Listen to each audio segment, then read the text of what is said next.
aming unang higayon, nagkatapok ang mga news team ubos sa GMA Regional TV. Ilanggihan ay ang pag-andam sa eleksyon karong Mayo o sa samang higayon ang pagsangkap kanila sa gikinahanglang kasayuran nga maggiya unya sa mga news team sa election coverage sa GMA. Si Nico Sirino. Mas andam na karon ug mas nasayod ang nakalain-laing GMA Regional News Team alang sa eleksyon 2019 coverage. Mas hanay na ang pagpangandam ug gipreparar na sab ang gikinahanglan nga mga ekipo. Lakip na niini ang paggamit sa labing uwahing kahimanan aron mahatod sa tukmang oras ang mga panghitabo sa adlaw sa Piniliay. Change can be a great thing din. Nakakatakot, pero maganda din siya. Activities like this, the RTV Summit, no, can give you the boost and inspiration you need to get over even your hardest obstacles in local news operations.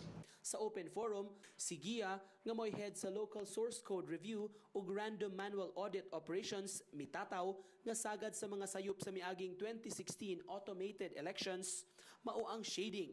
Tuldok o gilinginan ang circle kung diin adtuon ta ibutang ang shade sa mga botante sa gusto nila nga butahan. Iyang gipasabot nga ang random manual audit usa sa basihan kung mitakdo ba ang resulta sa giihap sa optical scanner sa makina sa gipahigayon nga random manual audit.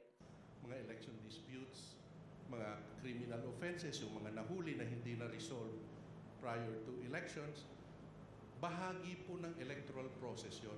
Hindi natatapos ang eleksyon pagka-proklaman nanalo. Samtang giauhag ni Malu Mangahas, Executive Director sa Philippine Center for Investigative Journalism, likayan ang pagbalita sa mga resulta sa survey. Dunay gisugyot nga mga sumbanan aron mo'y mamahimong basihanan na pagpili sa insakto nga mga kandidato.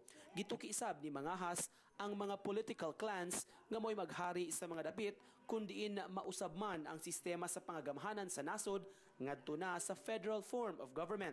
Pinakamasamang mangyayari, we will have elections of candidates without platform, fielded by parties without principles, hiring consultants without convictions, and elections without voters. Nico Sirino, Balitang Bisdak.